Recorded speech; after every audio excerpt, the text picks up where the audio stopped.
元就是此地的主人。受不了！狂死！口吐人言，说明也开灵智，元气浑厚，强劲远胜于我，至少堪比武庙境界。我们不是对手，难道就这么放过小魔崽子？连屈师兄都被魔元重伤，小魔崽子肯定死了。受不了！死！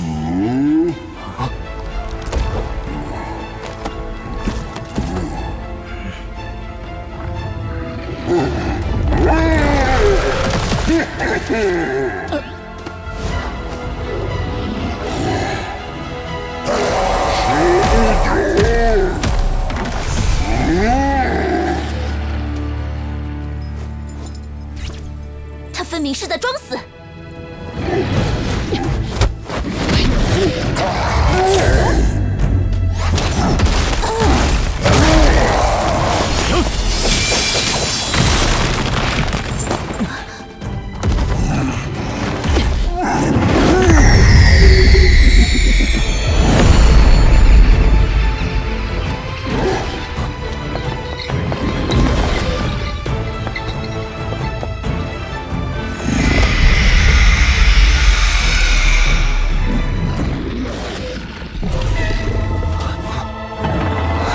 陆邪，该死！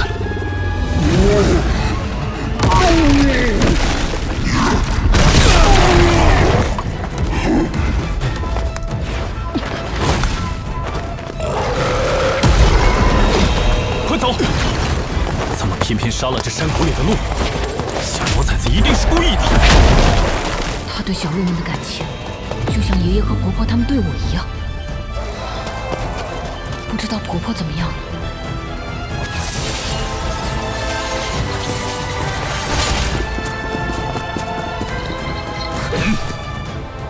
不知道木儿怎么样了？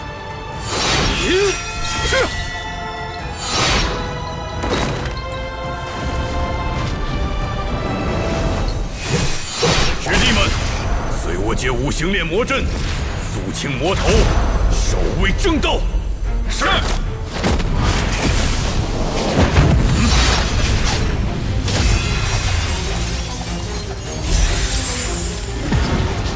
许久未出大虚，外界的剑术真是进步神速。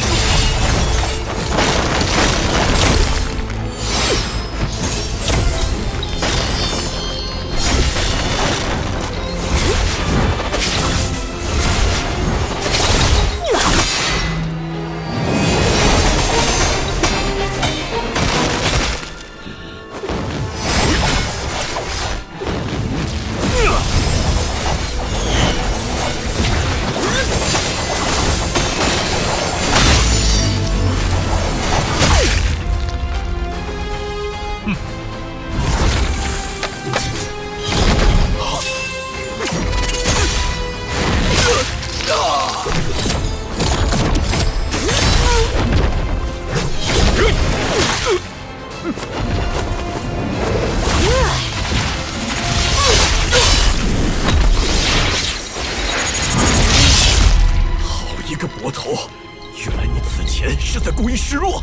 老身好久不曾用人炼衣裳了，不知道手艺有没有生疏。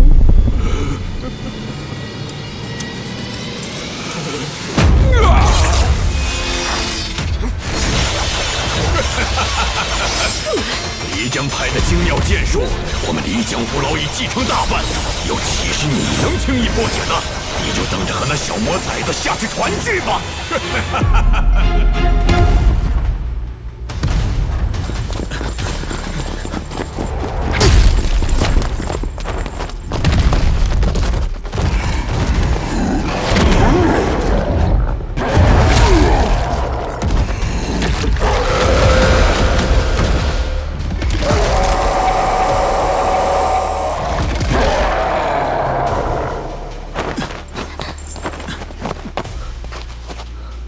总算逃出来了，幸好这魔猿不会轻易离开自己的领地。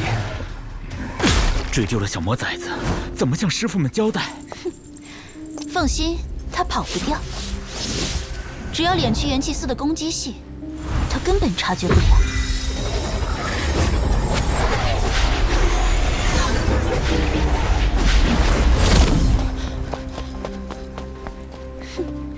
找到了，这边。追！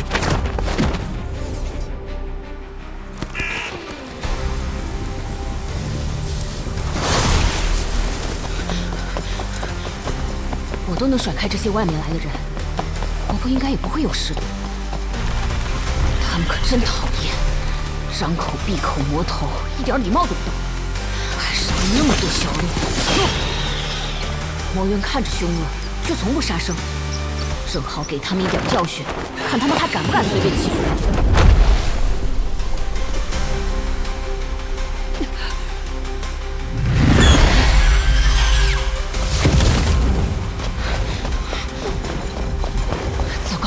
和他们纠缠太久，恐怕来不及在天黑之前回村了。木儿，如果无法在天黑前返回村子，往大虚的遗迹里躲，说不定还能活命。那要怎么找到合适的遗迹啊？要看2点：一，是否有与村子里的石像类似的石像；二，是否有大量的异兽。异兽通灵，知道哪里可以躲避黑暗。都记住了吗？婆婆放心，我记住了。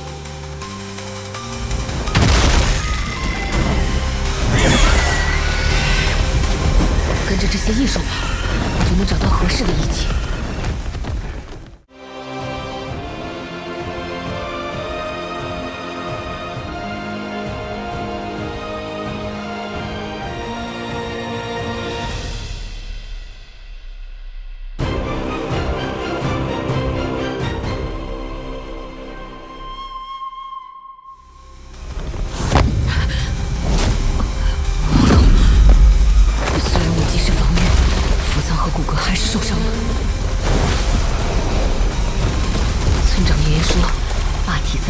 不仅可以增进元气，还能以元气来滋润身体，应该能缓解伤势。原先都是静坐调息，想不到在急速奔跑时，八体三丹功运行速度更快，滋润身体的速度也大幅提升。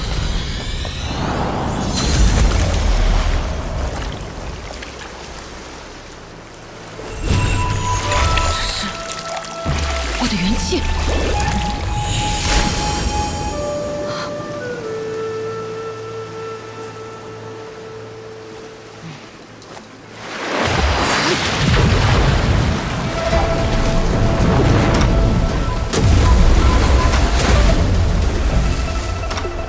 奇怪，我的元气每次运行到眉心处都会被挡下，难道这就是灵台壁？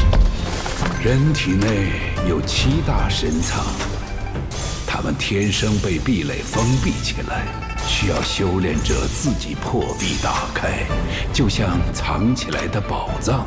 我一定要继续努力修炼，争取早日破壁成功，给爷爷和婆婆他们一个惊喜。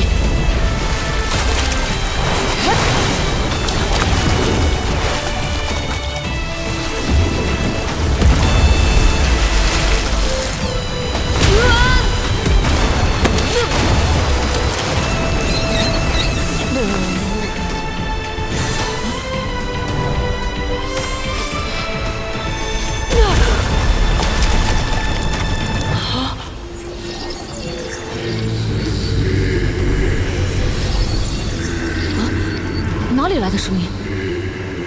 他在说什么？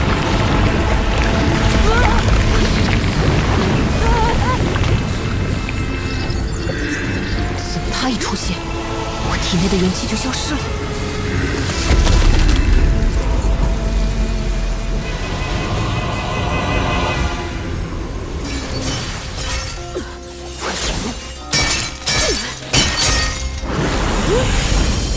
剑腕中藏有6842口剑，距离如此近，还是被你躲过去了。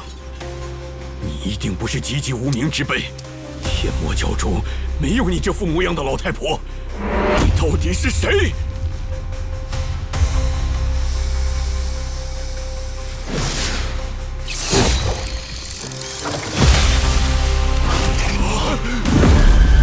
这不是你真正的样子。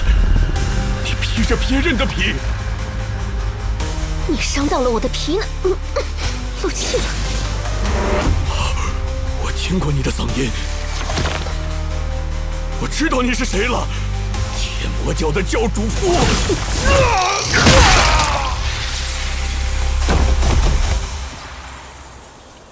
出来吧，死瘸子，你看了多久了？刚来，我啥都没看见。看到无所谓，只要没有听到就好。我确实听过一个故事，天魔教主厉天行一辈子英明神武，晚年时却做了一件蠢事。他看上了当时最美丽的魔教圣女，于是废妻再娶，魔教华人。就在成亲那天夜里，那位新教主夫人暗害厉天行，坏了他几百年的道行，夺走了魔兽的镇教魔典。魔教长老祖师纷纷出关追杀，还是被他逃了，至今不知所踪。我早年也听过一桩趣事：天下第一神偷，速度举世无双，一双腿已经修炼到了神的境界，从未失手，却在盗取延康国地碟时被延康国师发现，斩掉了他一条神腿。他逃出国师追杀，带着地碟消失无踪。延康国师被誉为神下第一人，却没能留下神头。他应该还留着神偷那条神腿，等待着物归原主吧。司老太婆，咱们都是一个村的废人，曾经说过各自保有秘密，不问彼此来历。从现在起啊，我就是哑巴，聋子，守口如瓶。你那些花花肠子，别让木耳学了去就好。是木耳通知你来接应我的。你和这5个老头打斗的动静太大，我们在村里都感应到了。村长让我出来瞧瞧。木耳呢？木耳他有没有回村？我出来时还没看到他回去啊。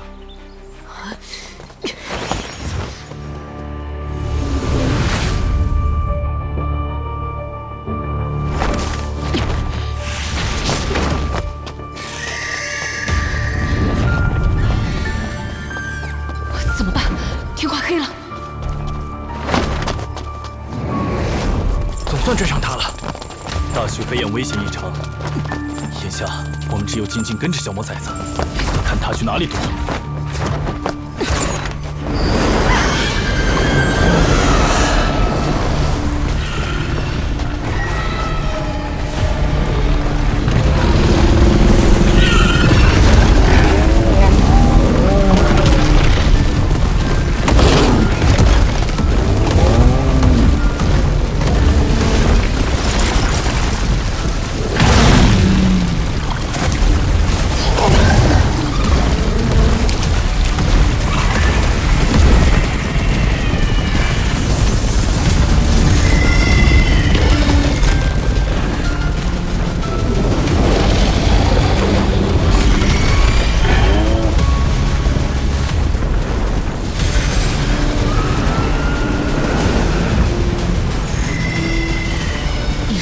在往黑暗来的方向跑。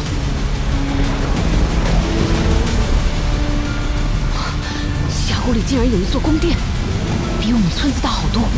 这是什么地方？难道这就是婆婆说的遗迹吗？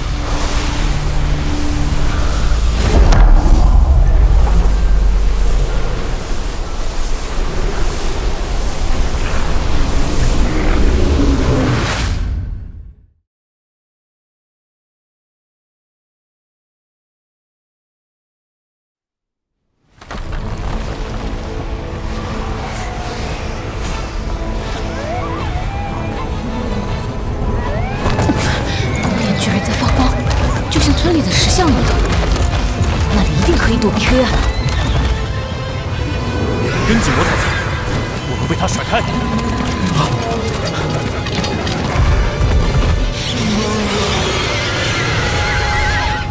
不好，黑暗来势好快，得赶紧躲进宫殿里。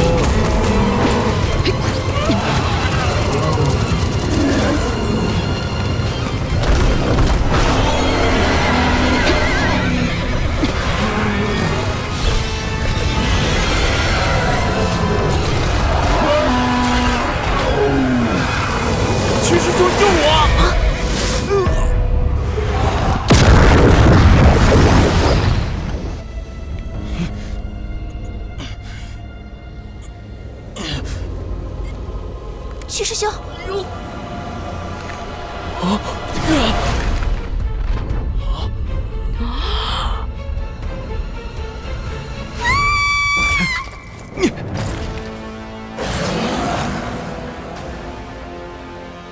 秦师妹莫怕，两位师弟因除魔微道而死，死得壮烈。魔崽子实在太多，故意在黑暗来临前一刻才来到这里，就是想借黑暗来害死我们。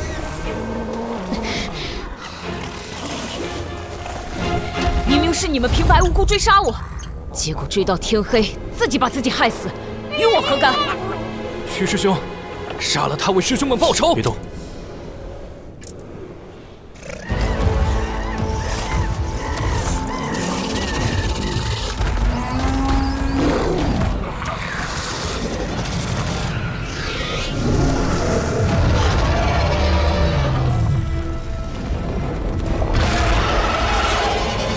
这些异兽很多都是不死不休的天敌，而现在却相安无事，很是古怪。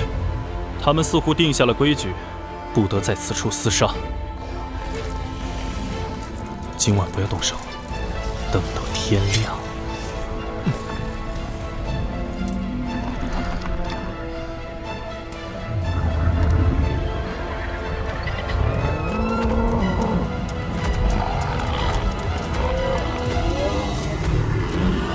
大虚祖训第2条，在躲避黑暗的地方，所有生灵都必须和平相处。爷爷和婆婆说的没错，若兽真的有灵，他们也会遵照大虚的规矩行事，甚至比人更安全。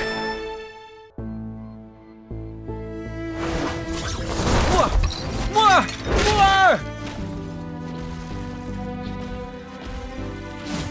糟了糟了，木儿不在村子里，他怎么还没回来呀？我背着石像去找。你们不知道他的去向，现在再出去找也没有用，天已经黑了。可是该教他的我们都已经教给他，他只要学会，就能够在大虚活下来。木儿，你一定要聪明啊！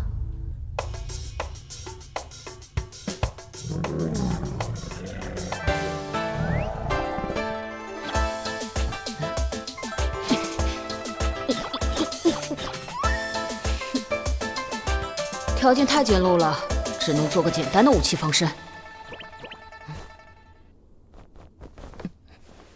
这3个家伙又想做什么？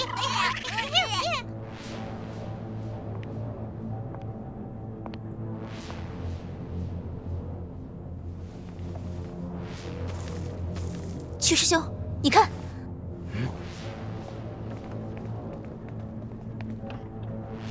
的确是旧时代神国的文字，神、女、官。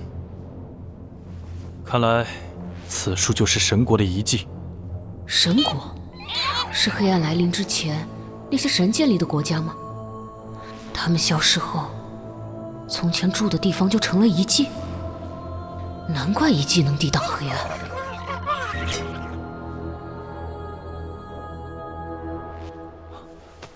师傅们四处探寻的神机秘宝，说不定就藏在这里。仔细搜。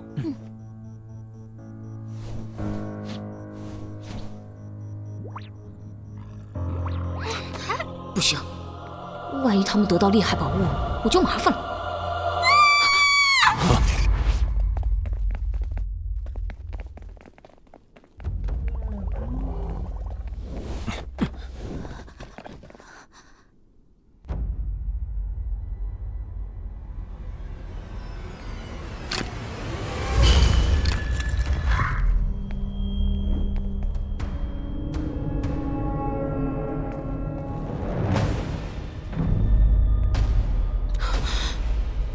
怎么有这么多尸骨？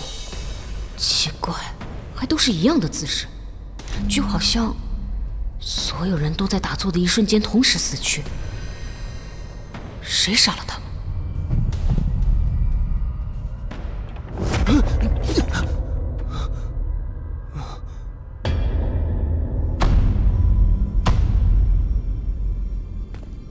曲师兄，你看，他们手里都是了不得的异宝。尤其是这枚神珠，全离间派的宝物加起来也不及它的1/1000。要是得到这些宝贝，我们甚至可以自立门户，自成一派，随便拿出一点献给延康朝廷，皇帝和国师定会给我们封个大官。上天待我们不薄。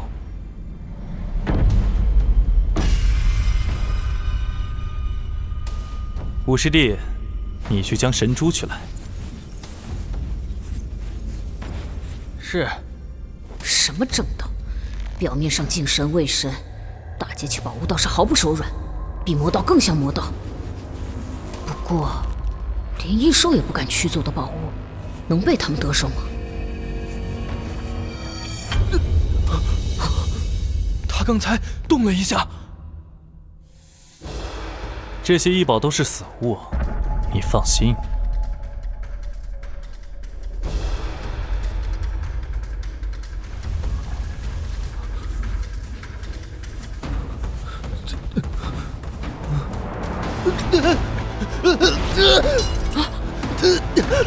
救命！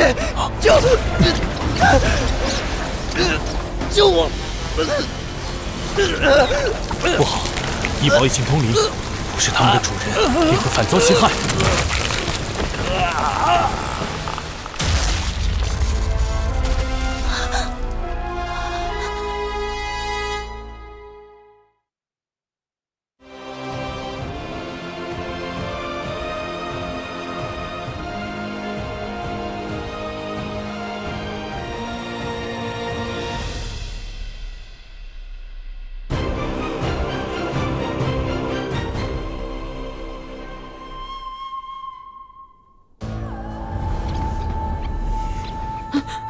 薛师兄，如今离江五子只剩你我2人了，这要如何向师父交代？秦师妹切记，3位师弟是为除魔而死，都是被那魔崽子害死的。明明是你们贪图宝物，还想陷害我，这2个人绝对不会让我活着离开。可恨性驱得太强，我打不过。要是能破壁觉醒就好了。我的元气有了属性攻击力，肯定会实力大增。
快跑！不是来惩罚大虚了，这是真正从异域来的魔族神奇。我在此受死！糟糕，我们要是跟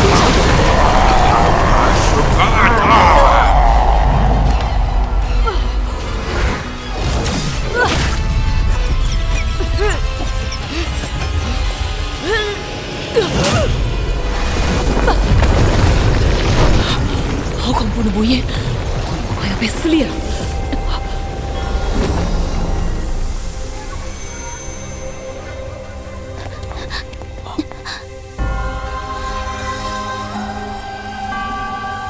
归来机，阮故听。归来机，应安精书。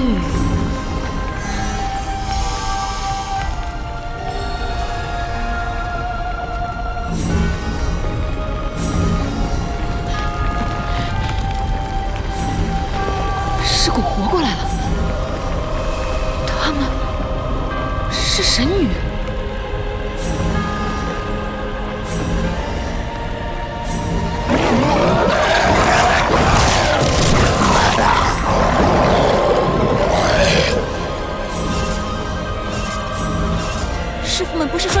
弃了大虚吗？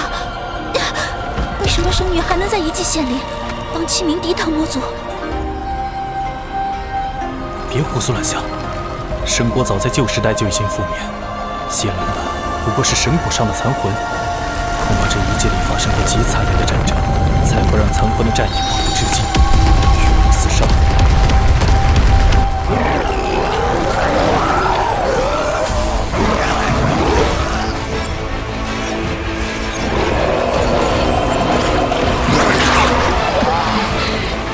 神在用生命交战。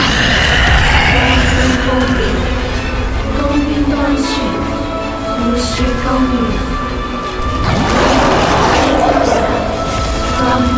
这声音和阻挡我破壁的声音好像。难道我的灵胎壁是被神音封印的？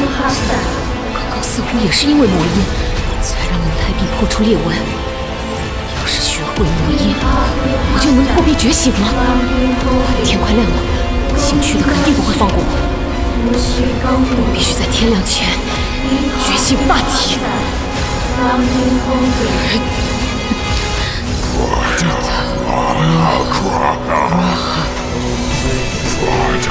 等等，阻挡我的是神的声音，这岂不是说我是被神封印的魔了？难不成我还真是魔崽子？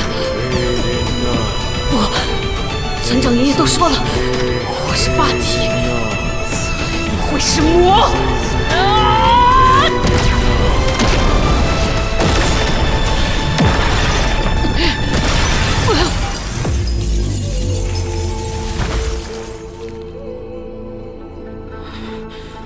再来！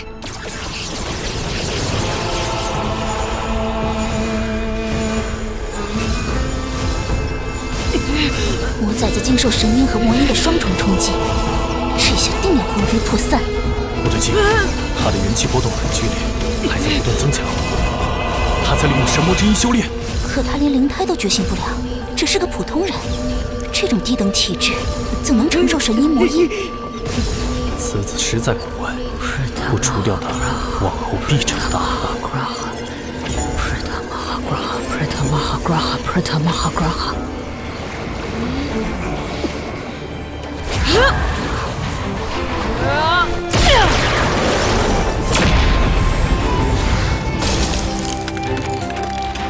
灵胎壁裂了，好精纯的元气，这就是灵胎神藏的力量吗？天虽赐给为人呐，天虽赐给为人呐。什么？竟然还能愈合？我还是不够强，不能一鼓作气完全破除灵胎壁。不过，吸收灵胎神藏的元气之后，我的力量又提升了不少。要不了多久，我一定可以彻底破壁。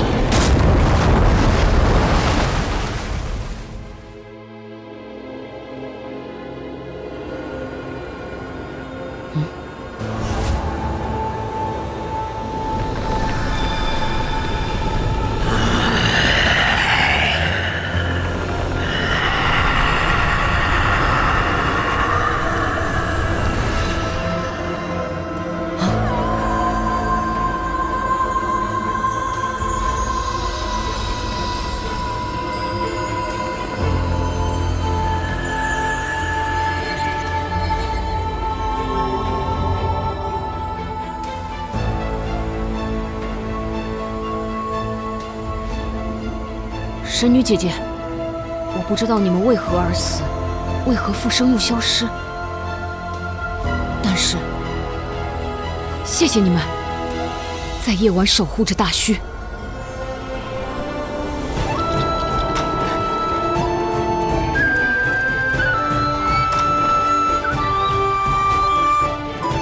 小魔崽子，你这副有情有义的模样，装给谁看？天亮了，你的死期到了。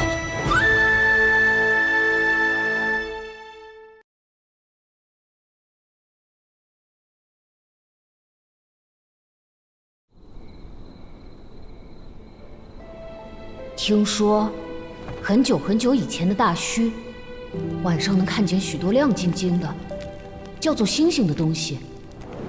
那时，天上住着4个古老的神灵：青龙、白虎、朱雀、玄武。玄武背着天河前行，形成璀璨星河。后来，黑暗降临，神灵和星星就消失了，只留下刻着神灵模样的石像。人们都说，神灵抛弃了大虚这块土地。我们是被神灵忘记的一群人。我不明白，既然神灵抛弃了大虚，又为什么留下石像，帮我们躲避黑暗呢？大虚的秘密好像越来越多了。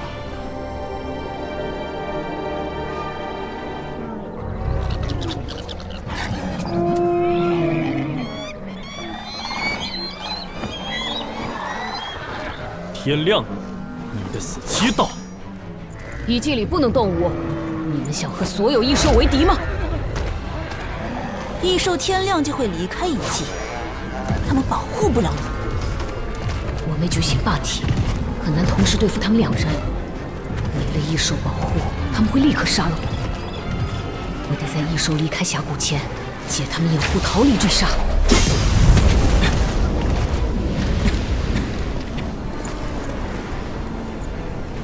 那魔崽子呢？他混在了兽群中。秦师妹，不要空间，我们只能小心靠近与他搏杀，切勿惊扰了兽群。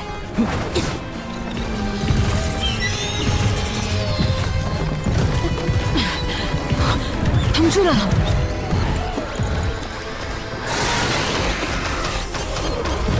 如果我们这次再失败，没有将这魔崽子的人头带回去复命，师傅们一定会对我们失望。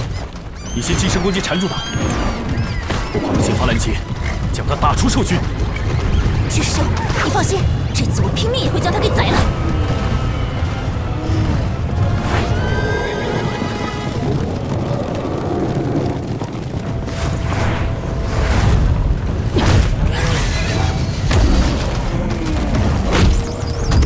这就是灵胎境的实力吗？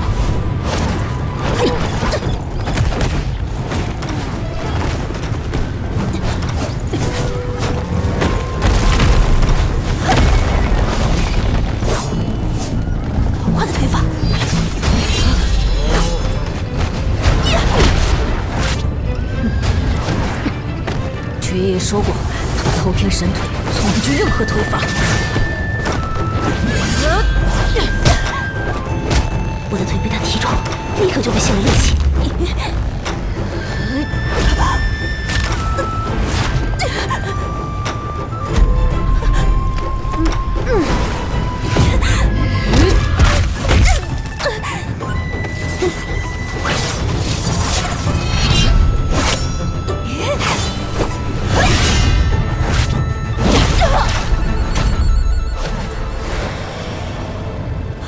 巨师兄，救我！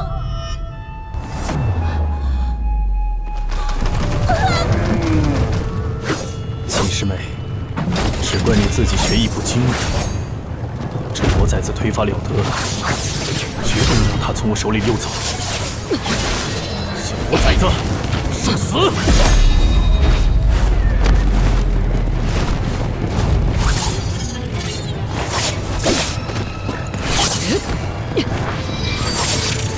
这个小区的空间，宝剑离自己远近不过30，红武器抵挡太凶险了。我是霸体，如果我像他那样把元气注入兵器，是不是也能控我？只能灌入1尺3寸，根本无法让手指离开双手攻击。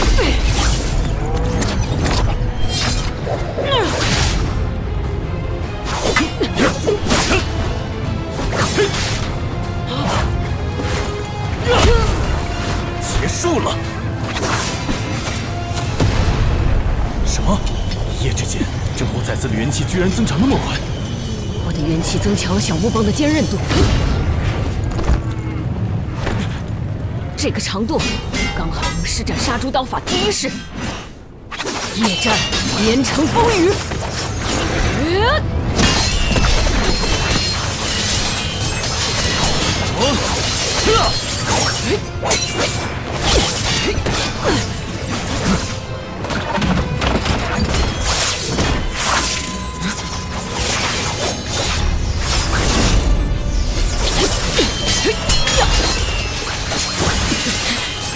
他的速度越来越快，根本看不清。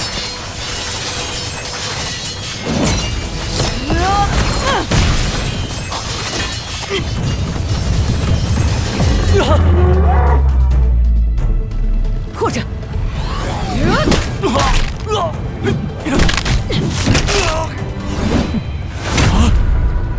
他打算用这根小木棒，我会敲死我！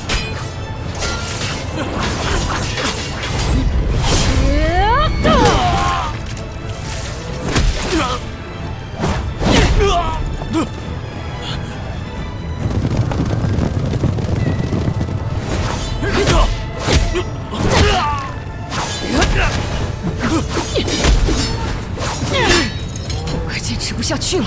这小子没力气了。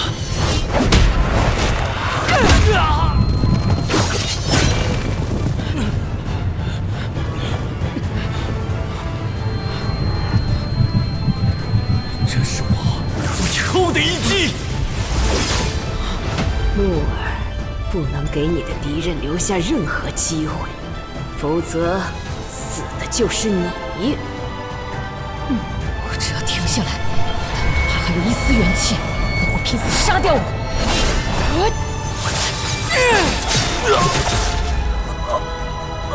不应该会这样。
实在太累了。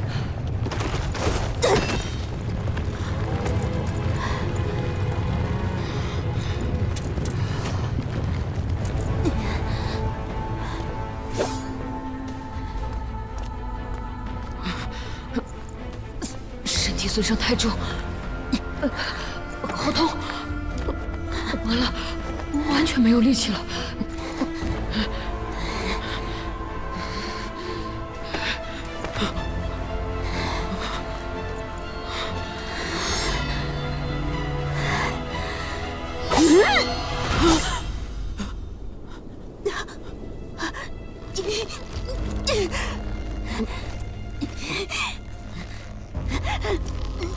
好可爱的小姑娘，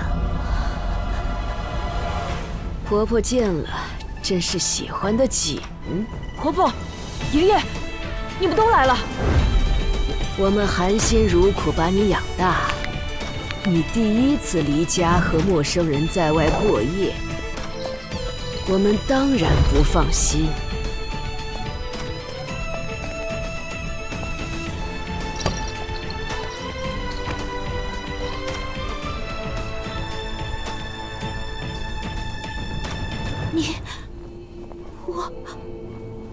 师傅。哦，你问那5个老鬼呀？我把他们5个一起变成衣裳。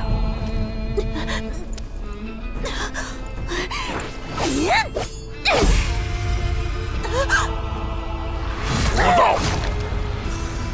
直接杀了！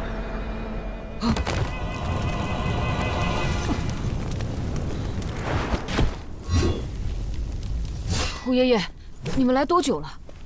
你们在兽背上大打出手时，我们便到了。看来你的训练还是少了，用了5476刀才将人砍倒。哼！你们早到了，却还让我自己打生打死，险些丢了性命。你可是超越灵体的霸体，居然被打成这副惨状。夏爷爷，我在这里。莫尔，杀猪刀法属于战技流派，与那少年的控剑流派还有些渊源。战技需要双手掌控兵器，让元气最大程度涌入兵器，增强攻击威力，但招式单一。控剑术也曾是战技的一种，后来自成流派。它的特点是用元气丝隔空控剑，双手可同时攻击，招式灵活多变，但缺少力度。这两个流派都需要利用元气的属性力量。我发挥不出杀猪刀法的威力，也是因为没有觉醒霸体，元气没有属性吗？木耳，不要气馁，你还未觉醒，就能打死灵胎境巅峰的修炼者。等到觉醒霸体，就算是号称神下第一人的严康国师，恐怕也没你厉害。那我要早点觉醒霸体。药师爷爷，昨日的灵血我还没有喝，给你备着呢。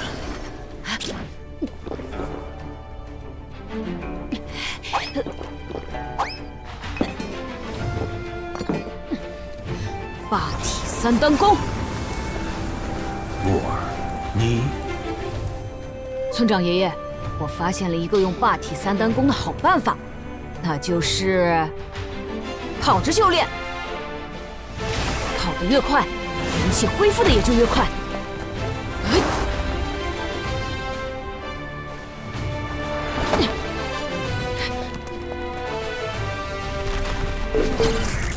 村长爷爷，看到了吗？木儿刚刚才耗尽了元气，几杯灵血喝下去就元气大涨，并且已经渗入四肢百骸，开始元气淬体了。我是灵胎境巅峰时打出第一道掌心雷，才做到全数淬体。我也是，那天我在风中奔跑，追上了狂风，踩在风尖上行走，元气如风吹百窍，欣喜之下，我从风尖上摔下来，差点摔死了。而木儿现在还未觉醒灵胎，便开始淬体了。难道霸体果然强横，是我们这些灵体羡慕不来的。好臭好臭！等等我！我体内的元气比以往任何时候都要强，凭我现在的力量，再利用魔音，是不是就能彻底破壁？我觉醒霸体，伯伯和爷爷们一定会非常开心。Preta Mahagraha Preta Mahapashupati Preta Mahagraha Preta Mahapashupati。上次我是借神女关的神魔之音，加强了我本身魔语的力量，才能把灵胎壁破出一丝缝隙。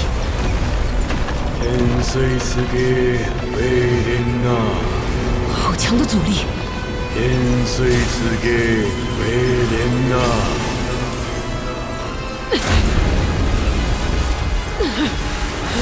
现在光凭我自己的魔音还不够，我的元气比原来更强。要是能让元气不被冲散，一鼓作气冲击灵胎壁就好了。啊，对了，运转霸体三单弓能聚集元气，那我就用它将散开的元气重新凝聚起来。